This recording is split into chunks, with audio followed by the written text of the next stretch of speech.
Selamat datang kembali di video desain channel.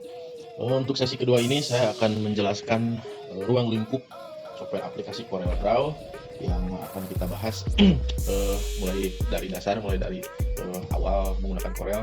Pada sesi sebelumnya kita sudah mempraktekkan bagaimana langkah-langkah instalasi software Corel ke dalam komputer, dan untuk sesi kedua ini akan membahas tentang ruang lingkup seputar apa saja menu, apa saja tool-tool yang bisa digunakan pada software CorelDRAW ini.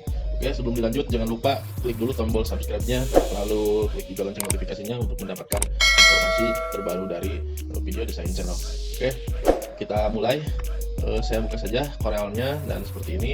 Ini seperti biasa, ini adalah lembar kerjanya, area kerja yang akan kita gunakan menggunakan lembar kertas A4 ya, settingan A4. Dan ini hanya pengenalan saja. Di sini saya akan menjelaskan dulu mulai dari bagian atas, pojok kiri atas. Di sini ada ini dinamakan title bar, dimana ini adalah bagian judul ya, bagian judul. Kemudian di bawahnya ada ini agak hide ya. Di sini kalau saya sorotkan kursornya dia kelihatan muncul nih. Ini dinamakan menu bar, dimana isinya ada menu-menu pilihan, ada new, ada open, save, import, standar lah ya, print dan seterusnya. Ini edit, kemudian ada view, kemudian layout, arrange, efek, dan lain-lain seperti itu. Di bawah menu bar kemudian ada juga ini namanya toolbar. Toolbar di sini kurang lebih sama saja seperti apa yang ada diisi pada menu bar tadi di atas. Jadi mungkin ini bisa dibilang shortcutnya begitu ya, shortcut. Kemudian di bawah toolbar di sini ada blok property bar. Ini property bar ini menjelaskan daripada isi yang kita garap pada lembar kerja di Corel ini. Contoh, ini lembar kerjanya, settingannya kertas A4. Pada property bar di sini A4, dan kita bisa menggantinya juga menjadi A3, menjadi A1, dan seterusnya. Atau mau custom juga bisa. Jadi kalau custom berarti Anda tinggal isi saja di sini, mau isi berapa ukuran panjang kali lebar filenya. Dan jangan lupa ini satuannya kita ganti menjadi senti misalkan ya. Anda kalau cocoknya menggunakan inci silahkan, mau pakai mili boleh. Kalau saya biasa menggunakan sentimeter. Lalu di sini mau kita pilih landscape, silahkan posisinya seperti ini kertasnya. Kalau ini portrait berdiri ya seperti ini tegak. Oke, itu ya. Di sini A1 saya ganti jadi A4 biar standar saja. Ini satuannya senti, dan ini spesifikasi daripada kertas A4 adalah lebar 21 cm dan tingginya 29,7. Oke, lanjut. Di bagian kiri, nah ini bagian kiri ini dinamakan toolbox. Toolbox itu ya ini tempat macam-macam tool yang akan digunakan untuk melakukan pekerjaan desain grafis. Dan di sebelah kanan ini adalah palet warna. Ini palet warna, macam-macam kotak-kotak warna yang bisa kita pilih sesuai keinginan, tapi standar seperti ini ya apa adanya. Nanti juga kalau di sesi berikutnya insya Allah saya jelaskan juga bagaimana memilih warna yang sesuai keinginan, dengan contoh misalkan seandainya tidak ada warna yang cocok pada palet warna ini. Oke, lanjut. Itu dan di bawah ini ada page 1, kita bisa tambahkan klik page 2, page 3, dan seterusnya seperti ini ya. Jadi ini lembar 1, ini lembar 2, lembar 3, dan seterusnya, dan itu standar saja. Kemudian kalau dijelaskan satu-satu ini bisa memakan waktu lama juga. Mungkin pada kesempatan ini saya hanya akan mengambil sampel saja, sampel dari objek yang akan kita praktekkan pada video ini. Contoh, saya ngambil dulu ini, kurang lebih objek yang biasa dipakai itu ada rectangle tool, yaitu dimana dia fungsinya membuat sebuah kotak ya seperti ini. Ini membuat sebuah kotak, kalau ini membuat sebuah lingkaran, kalau ini poligon ya seperti ini, dan lain-lain. Kalau di sini ada lagi macam-macamnya, boleh dipilih, dicoba. Setiap kali kita menggunakan tool di sini, biasakan kembalikan lagi ke posisi pick tool yang ada di atas ini. Ini saya bilangnya sebagai pointernya dikembalikan ke sini, di mana pick tool ini dia berfungsi untuk bisa menggeserkan. Jadi kalau sudah menggunakan tool yang lain, saya posisikan ke pick tool supaya netral lah ya, netral. Kita bisa contoh memindahkan objek yang lain, atau saya klik bisa memutarkan, atau bisa memperbesar dan memperkecil seperti ini. Lalu saya juga bisa memilih menu yang lainnya yang ada di atas. Contoh, saya klik misalkan landscape, saya rubah saja posisinya jadi landscape, kemudian ya seperti ini ya. Kalau saya blok begini, kita geser jadi ukurannya lebih kecil lagi. Dan misalkan kita lihat, saya klik objek kotak ini atau rectangle, di atas ada spesifikasi pada bagian property bar ini. Pada property bar ini dia menunjukkan ini untuk ukurannya ya, ukuran kotaknya 4 cm sekian kali 5 cm sekian tingginya. Nah, beda ya ukurannya. Nah, sekarang ini contoh yang tadi asal saya klik sekali lagi, saya tarik begini, mau membuat kotak, mau membuat persegi panjang atau dan lain sebagainya seperti ini, saya lepas dan bentuklah kotak. Tetapi lain cerita kalau misalkan kita mau membuat kotak sama sisi, misalkan ukurannya mau sama tidak mau beda. Caranya adalah ini sudah posisi diklik di sini, kita tarik di sini, sebelum ditarik sambil menekan tombol kontrol pada keyboard. Ingat ya, tombol kontrol. Contoh saya tekan tombol kontrol, kemudian saya tarik ke sini dan lepaskan. Ini ukurannya sama. Ini untuk sisinya itu ukurannya 3,307 kali 3,307. Sekali lagi saya tekan tombol kontrol, saya tarik. Nah, digeser-geser kemanapun juga dia tetap mengikuti arah ukuran sisinya, sama sisi berarti ya. Dan seperti ini hasilnya. Oke. Dan begitu juga untuk membuat lingkaran sama. Dia kita geser, kita tarik ke sini, dia bisa berubah. Kemudian contoh saya bikin lagi lingkaran seperti ini, jadi elips gitu ya. Susah ya untuk membuat lingkaran pas diameternya sama. Bisa dilakukan dengan cara sama menekan tombol kontrol. Tekan tombol kontrol supaya sama rata dan lingkarannya juga hasilnya sama. Lepaskan seperti ini. Oke, lalu misalkan yang ini juga sama untuk poligon. Poligon kita membuat seperti ini dan seterusnya dengan contoh tombol kontrol kita bisa pas ukuran sama sisinya seperti itu. Nah sekarang kita bahas satu-satu pada bagian contoh yang pertama di bagian kotak ini. Di bagian kotak ini ketika saya klik, kita perhatikan di bagian properti bar di atas ada apa nih yang bisa kita gunakan. Contoh saya selain menggunakan tool pick tool, saya akan melibatkan menu yang kedua yaitu shape tool. Saya klik shape tool, dia berubah seperti ini. Saya kembali ulangi lagi.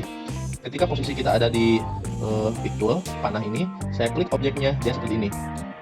Tetapi kalau ketika ini masih posisi aktif di kotak ini ya, saya klik shape tool, dia berubah seperti ini. Ini fungsinya bagaimana? Saya klik di sini, saya tarik. Nah, dia kalau kita geser, dia sudutnya seperti ini. Artinya jadi tumpul ya. Saya klik lagi di sini, geser lagi sini, terus sampai dia mentok ketemu titik berikutnya. Jadilah lingkaran seperti ini. Dan kita merubahnya lagi, kembalikan jadi kotak bisa seperti ini, Nah, seperti ini ya. Oke, ini untuk yang pertama. Contoh yang kedua, saya pakai kotak yang satu lagi dan saya pilih misalkan di sini bagian atas, bagian properti ini ada yang dinamakan ini scalloped corner ya. Ini berarti jelas ya menunjukkan pojok sisi pojoknya seperti ini. Lalu untuk kotak yang ini saya contohkan bagian atasnya pada properti barnya saya klik contoh yang ini. Kemudian saya pilih shape tool, lalu saya gerakkan lagi. Nah, dia hasilnya seperti ini ya. Jelas ya, di sini juga tertera gambar ini menunjukkan sudut tumpul melengkung seperti ini untuk yang ini, dan ini yang kedua sudut tumpulnya melengkung ke dalam. Dan yang ketiga kita contohkan lagi. Di sini saya pilih satu lagi sudut tumpulnya, nah seperti ini sudutnya. Jadi ada 3 pilihan ya seperti ini, variasi daripada modifikasi daripada objek rectangle tool atau membuat sebuah kotak. Ini dasar saja dulu, pengenalan dasar mengenai objek yang biasa dipakai atau ini menjadi bahan objek tool membuat sebuah kotak. Dan ini variasinya seperti ini. Lalu untuk yang lingkaran kita coba di sini apa yang bisa kita lakukan ketika kita memilih menu shape tool. Klik di sini, saya geser ke sini dan bisa seperti ini. Atau misalkan di bulan contoh yang ini kita bikin di sini langsung bisa seperti ini, dan saya klik, saya putar-putar juga kurang lebih sama. Atau ini mirror ya, diputar ke samping arah tadinya ke kanan jadi ke kiri seperti ini. Ini fungsi mirror pada properti bar. Untuk di tadi objek kotak juga dia sama, setiap objek pasti selalu ada yang mirror dibulat balik ya. Ini contoh yang ketiga di sini saya gunakan, dia berubah menjadi garis seperti ini. Nah lalu sekarang yang bawah nih kita coba yang ini, ada apa tadi ini, poligon ya. Poligon ini apa yang bisa kita gunakan, kita perhatikan pada properti bar di sini. Jadi dia 1, 2, 3, 4, 5, 6. Jadi 6 sisi. Saya klik lagi 7, 8, 9, 10 dan seterusnya. Kalau dikurangi, dia dikurangi sampai segitiga ya, sama sisi. Tambah jadi kotak, tambah jadi 5, 6 dan seterusnya. Coba kita klik shape tool, apa yang bisa kita. Nah, di sini kita coba dia seperti ini. Lalu misalkan saya klik ini, saya coba tarik seperti ini, dia berubah seperti ini. Atau saya geser ke sini, dia bisa seperti ini. Kayak seperti untuk ninja ya. Jadi teman-teman bisa kreasikan dari bahan dasar poligon ini, bisa untuk macam-macam mau membuat apa gitu kan ya, tergantung. Atau di sini bisa freehand seperti ini, sama aja lah ya, seperti ini, dan bisa juga diputar seterusnya. Kemudian ini juga contoh kalau misalkan tadi pakai ini, dia mau jadi bintang boleh, atau mau jadi apa silahkan. Bintangnya agak seperti kembung atau ramping boleh. Jadi tadi kembalikan dulu posisi ininya mau berapa sudut ya, berapa sisi. Contoh yang ini segitiga, kita kalau dimodifikasi jadi mungkin jadi seperti ini. Nah jadi lambang ini ya, Mercy kurang lebih seperti ini, logo Mercy seperti itu ya. Kemudian kita coba satu kali lagi yang ini nih. Kalau ini membuat kotak segi panjang lah misalkan. Kemudian di sini ada menu convert to curve. Artinya kita konversi ke curve. Kita bisa atau boleh dari sini atau boleh di sini langsung pada objeknya, klik kanan, muncul convert to curve. Saya klik di curve itu, double klik, dia hasilnya seperti ini. Nah, titik-titiknya menjadi seperti ini. Bisa dibikin bentuk semau kita. Contoh double klik, kita tarik ke sini, ini tarik ke sini, ini bikin titik node-nya, tarik ke sini, dan seperti itu. Ya. Dan kalau ini berbeda dengan yang ini tadi, ini belum di-convert ke curve. Jadi ketika diklik, dia hanya dua pilihan saja. Titik seperti ini, diklik satu lagi, titik menjadi garis panah seperti ini. Bisa diputar seperti ini, atau digeser begini, dan seterusnya. Kalau yang ini, dia sudah di curve. Jadi yang ini di double klik dia tidak ngaruh. Kalau yang ini di double klik langsung ngaruh seperti ini ya. Dan seperti itu. Kemudian ini juga sama bisa digeser-geser begini. Nah, lalu di sini ketika di double klik, nah di atas ada banyak pada property bar ada banyak menu pilihan juga yang aktif yang mana ini. Contoh saya klik ini. Saya klik dulu titik node-nya ya. Nah, klik. Nah, dia aktif ya. Titik node-nya saya klik. Misalkan saya pilih menu ini, melengkung. Nah, saya buang sini. Nah, dia melengkung ya. Artinya dibuang itu di double kliknya dilepas ya. Contoh ini saya klik, kemudian klik di sini melengkungnya, lalu di sini double klik. Boleh di double klik dia akan menghilang atau boleh kita blok. Saya tekan tombol delete juga sama. Nah, seperti ini hasilnya. Kalau diklik ujungnya, ujung titik node sampingnya, dia muncul anak panah. Kita bisa merubah bentuknya seperti apa yang kita mau. Seperti itu. Lalu ini misalkan seperti ini hanya contoh saja. Dan sekarang kita misalkan masuk ke bagian warna dulu biar nggak monoton. Saya kasih warna misalkan di sini warnanya biru misalkan atau yang lebih mudah seperti ini. Dan bisa juga menghilangkan outline-nya ya. Ini warna biru sudah jelas ini, dan outline-nya itu garis pinggirnya adalah warna hitam. Untuk memberikan ketebalannya bisa dipilih di bagian property bar di atas. Ini hairline itu tipis ya seperti ini. Kalau non dia hilang. Ini dia tidak ada garis pinggir berarti ya. Kalau kita kasih 1 dia tebal, kasih 3 lebih tebal lagi seperti ini. Jadi kita gunakan garis pinggir sesuai kebutuhan seperti ini di sini. Atau bisa juga di bagian pojok kanan bawah di sini ada fill color, dan ini outline color. Contoh saya buka dulu fill color, saya double klik di sini. Saya double klik. Nah, dia muncul. Sorry. Ini muncul, double klik. Nah, kita pilih ini palet warna sama seperti ini kurang lebih. Kalau ini mixer bisa memvariasikan warna, mau birunya mau seperti apa, atau mau menggunakan model juga sama di sini bisa warna yang mana yang kita mau. Agak gelap misalkan di sini. Oke, dia seperti ini. Lalu yang bawah juga sama, outline color. Saya pilih caranya double klik bagian ini, nanti keluar kotak dialognya. Kemudian di sini warna garis pinggirnya saya kasih warna, misalkan warnanya merah misalkan. Saya klik oke seperti ini ya. Kemudian misalkan saya mau menguranginya, double klik, sama ukurannya misalkan mau diganti jadi berapa, jadi kecil atau jadi semakin besar, bisa seperti itu ya. Oke, kemudian misalkan saya double klik, saya mau bikin sudut ininya menjadi mencos ya, jangan seperti ini. Kita coba double klik, saya pilih menunya yang ini, atau jangan ini, kita bikin tumpul deh, ini yang ini. Oke, dia seperti ini hasilnya ya. Jadi ya teman-teman, kemudian ini juga sama, bisa dikasih warna kuning misalkan, yang ini juga warna oranye misalkan, ini warna hijau boleh, dan ini warna pink seperti ini.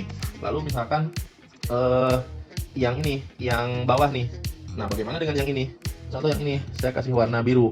Saya double klik, saya klik set, saya geser, dia mengikuti ya, seperti ini, dia mengikuti. Sedangkan yang ini misalkan, yang ini bisa nggak dikasih warna? Saya kasih warna ini, hijau misalkan. Pada fill color dia sudah jadi hijau sebetulnya, tetapi dia tidak masuk. Kenapa? Kira-kira. Nah, karena ini hanya terbentuk sebuah garis saja, tidak membentuk sebuah objek. Nah, berbeda dengan yang ini nyambung semuanya ya. Garis objek itu terdiri dari garis yang menyambung kurang lebih seperti itu. Dia bisa dikasih warna. Sedangkan ini tidak menjadi objek atau benda karena tidak nyambung. Kita bisa menggabungkannya caranya.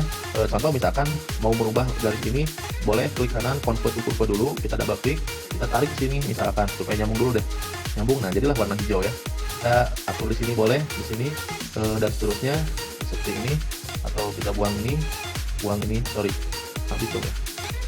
Ini dan itulah contohnya ya. Kemudian yang ini juga sama, kita bisa putar misalkan seperti ini.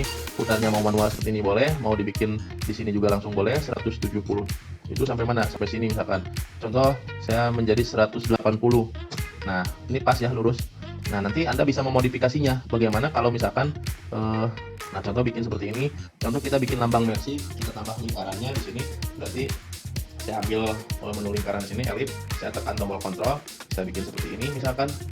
Oke, saya klik, kita paskan, masukkan ke dalam. Lalu misalkan saya tekan tombol Shift, lalu tekan logo Mercy-nya. Saya tekan tombol E dan C. Ini ya, lurusnya mungkin seperti ini. Sorry, saya geser manual aja ke sini. Nanti ada penjelasan berikutnya tentang cara-cara menggeserkan otomatis. Nah, ini hanya sampel saja seperti ini. Lalu misalkan di sini bagaimana tadi membuat sebuah ini tadi kan di sini ya set tool seperti ini. Nah, boleh begini. Atau kemudian misalkan saya copy di sini, copy, tunggu dulu loading, lalu paste di ini. Sudah selesai, saya kasih warna kuning misalkan, saya klik, saya kasih rotasi begini, dan hasilnya seperti ini nih ya. Lalu misalkan di sini saya rubah sisinya menjadi begini, bisa, dan seperti apa yang dibutuhkan sajalah. Ini hanya pengenalan seperti ini, dan Anda mungkin teman-teman bisa memodifikasinya lebih bagus lah sesuai dengan kebutuhan tadi. Dan ini hanya standar saja. Yang saya jelaskan tentang objek rectangle, objek elip, dan objek polygon dengan warna-warni yang standar juga yang ada di sini. Dan yang penting adalah penjelasan mengenai masing-masing properti, masing-masing objek tentang propertinya. Jadi untuk penjelasan lebih lanjutnya, jangan lupa tonton terus di video berikutnya mengenai ulasan bagaimana memberikan warna yang bagus, efek, dan kemudian bentuk-bentuk yang pasti akan kita bahas secara detail dengan cara pemahaman dipandu dengan belajar bersama, kita pasti bisa. Oke, mungkin itu saja yang bisa saya sampaikan. Oh iya, jangan lupa ini hasil pekerjaannya misalkan kita simpan ya, saya lupa, mohon maaf. Contoh ini pada lembar kerja ini saya mau menyimpannya. Nah, biasakan langkah terakhir kalau saya sih selalu di blok ya. Caranya kita blok di sini dari atas ke bawah, atau dari bawah ke atas juga sama, atau Ctrl A juga sama. Seperti itu. Klik kanan, group. Artinya kita sudah menggrup semua kelompok ini, dia sudah bergabung. Nah, lalu kalau membukanya klik kanan, ungroup. Boleh ungroup satu-satu atau ungroup all juga sama, maka ini akan terpisah seperti itu ya. Jadi kita gabungkan dulu sebelum di save, klik kanan, group.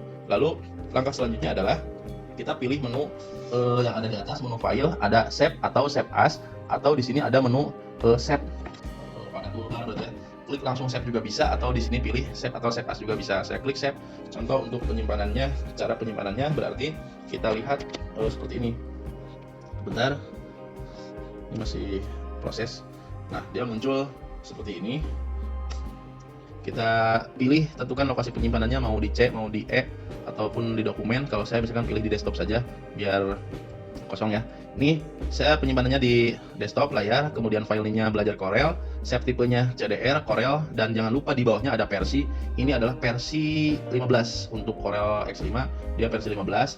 Jadi biasakan kalau misalkan sekiranya Anda teman-teman punya laptop sendiri, komputer sendiri, kemudian mempraktekannya sendiri untuk keperluan sendiri, bebaslah di save versi 15 nggak apa-apa. Tetapi kalau mau misalkan di copy file ke flashdisk untuk dipindahkan ke komputer orang lain atau yang lainnya, ataupun ke tempat percetakan, setidaknya dikurangi saja versinya jadi versi di bawahnya, versi 10 misalkan atau versi 11. Jadi fungsinya adalah ketika nanti ternyata misalkan di tempat percetakan itu komputer Corelnya versi di bawah kita, maka kita masih bisa aman, file kita masih bisa terbuka di tempat percetakan itu. Tetapi misalkan kenapa bisa dibuka? Karena versinya kita turunkan. Tapi kalau misalkan versinya kita masih versi 15, ketika di copy dipindahkan ke sana ternyata Corelnya di bawah versi kita, maka file kita tidak bisa dibuka. Seperti itu. Itu sederhana saja, tidak perlu pusing, dan yang pasti kita praktekkan saja, enjoy belajar.